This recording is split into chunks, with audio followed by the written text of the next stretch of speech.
Chuck's big adventure. He's exploring the foodie culture now of Charleston, South Carolina. There's something for every taste bud. And one key staple at so many of the city's great restaurants is oysters.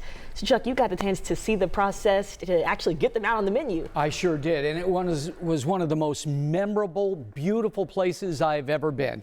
This morning we're taking you along for a true farm-to-table experience, and it will give you a whole new appreciation for how this delicacy is produced and prepared.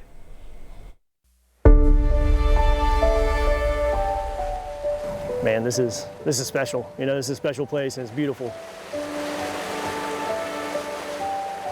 And it's something that very few people really get to see. I mean, to be out here where we are, not many people at all get to take this journey.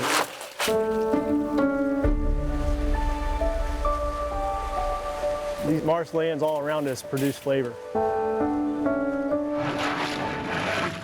You got to get a lot of oysters. It's all about numbers. Trey McMillan was a nationally famous pro fisherman. But a few years ago, he gave it all up to focus on oyster farming, and he hasn't looked back. So Trey, what are we doing here right now? So we're gonna pull all these bags out of the cages. We're basically gonna work our way back down this line here.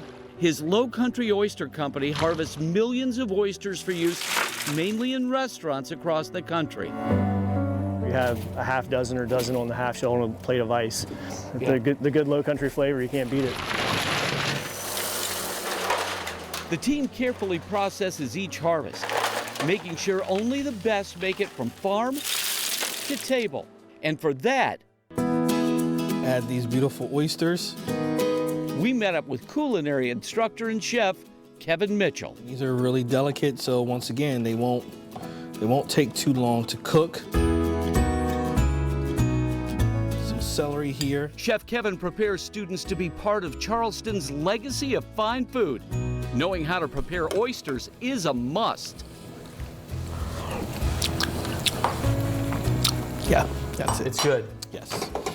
That oyster flavor is really kicked up, but I will sprinkle just a little bit of salt. This is our oyster soup, stew, whichever you want to call it. What a wonderful farm-to-table experience, Chef Kevin. Yes. Thank you. Thank you. It's a South Carolina delicacy, homegrown and harvested in this beautifully remote corner of the Lowcountry. And how many acres? 350,000. You're a one-man band almost at times out here. Yeah. You're not going to call somebody to come bring you Uber lunch or anything. I can tell you that.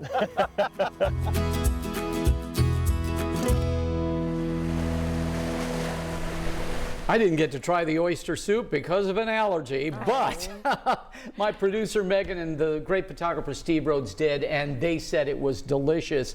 And the chef also made a Hoppin' John dish. I don't know if you all have heard of that. Yeah. That's a southern delicacy, and I ate that again and again and again, and it was truly wonderful. Thank you to both Lowcountry Oysters and the great chef Kevin Mitchell for a wonderful experience. And by the way, I don't know if you caught it, but I asked him how many acres this was. Yeah. 350,000. That's a state, folks. All marsh, and the federal government regulates oyster farming. The best oyster is one that's 3 inches long. And that's when they're going through the process while they would separate the ones that aren't the best. They separate most of them. Wow. They go back into the ocean. Well, tomorrow we are taking you to the stunning gardens of Magnolia Plantation and to Fort Sumter, the place where the Civil War began. More information at WTHR.com/Chuck's Big Adventure, and I hope you're enjoying this. Again, go to the website. You can see more details, pictures, and my blogs and so forth on these topics. Love it, and I'm looking forward to tomorrow as well.